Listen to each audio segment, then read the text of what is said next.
against taking the money and doing this essay, but my friend, I don't think actually in the end needed my persuasion because he didn't need the money. Why not? Because his father, the uncle's brother, was a principal of a top high school in this medium-sized town.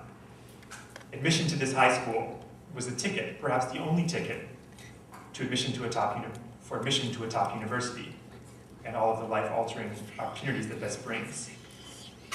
So if you're trying to get into a top high school in your small or your medium-sized town, there is a test for junior high school students. And for the most part, the test works, and only those students with sufficient scores will get in. But there's a lot of discretion allowed principals for special cases. It's a little bit like in our elite institutions, there's a certain amount of discretion for, what do we call it? Legacy. But in this case, I think it's more that the payoff goes directly to the principal and whoever else he shares it with.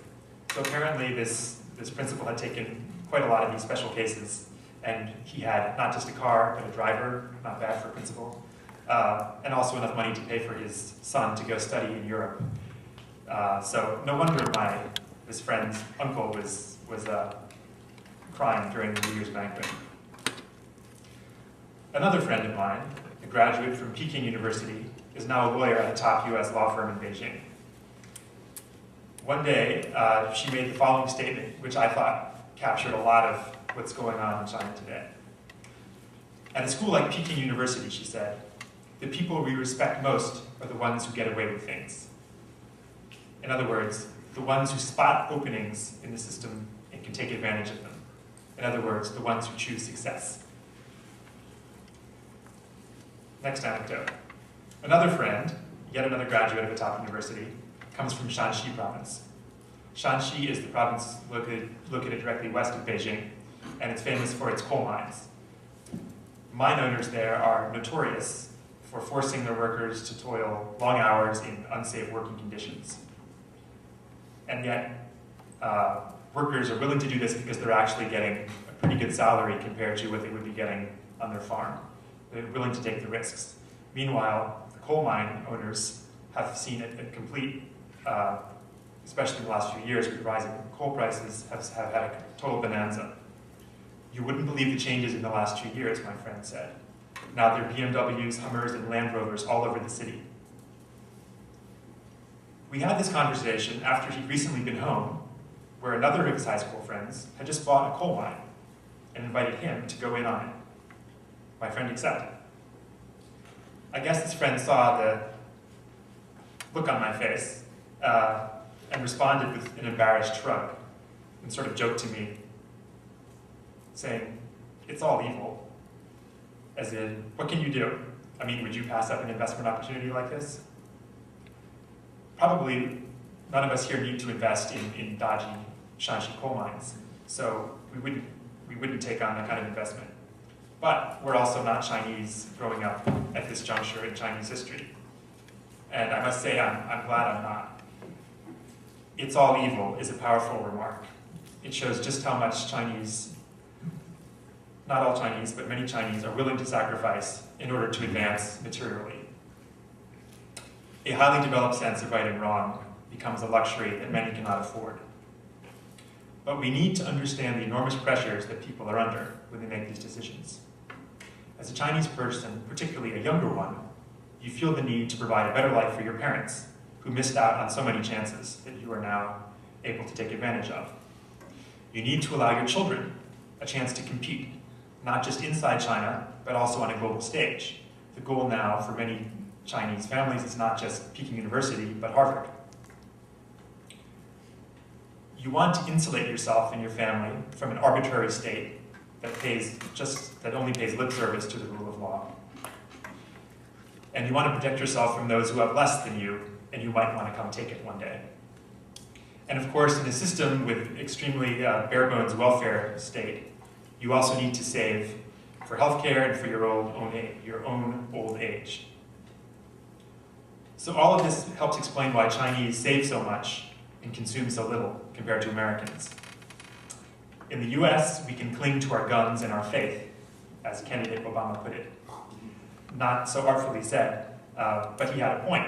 Faith provides strength, and I think from the gun owners I talk to, I think owning a gun also gives them security. And I'm not being judgmental about either of those things.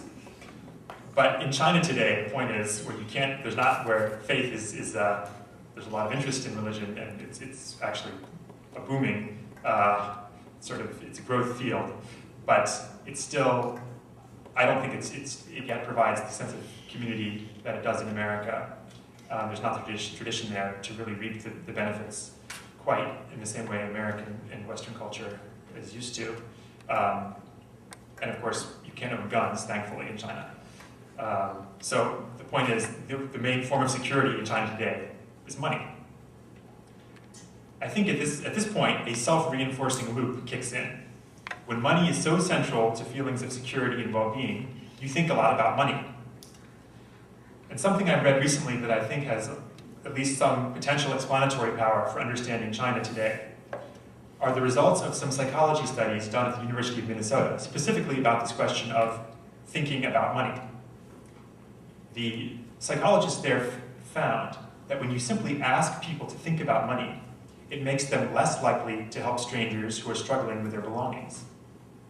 In another experiment, subjects were divided into groups.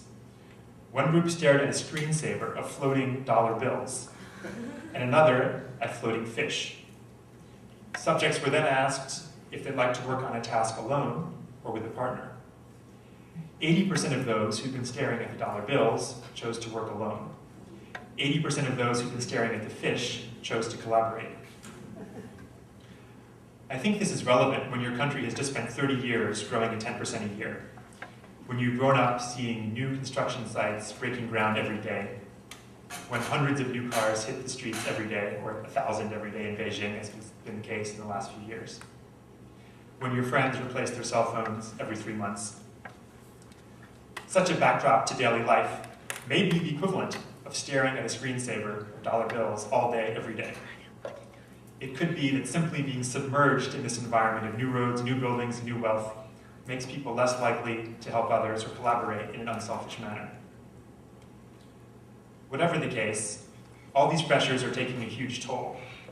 Last time, when I just come back, I spoke a little bit about the pressures on the Chinese middle class and the health toll this is taking. And I still think this is one of the big underreported stories of what's going on in China. It's just sort of hard to write about, but a lot of research it's continuing in China about this. And a couple years ago, another study came out. So in Japan, there's this term karoshi, which is death from overwork. It appears that China has now become the #1 country for karoshi. Chinese now work longer hours than Japanese or Americans, according to one study I've seen.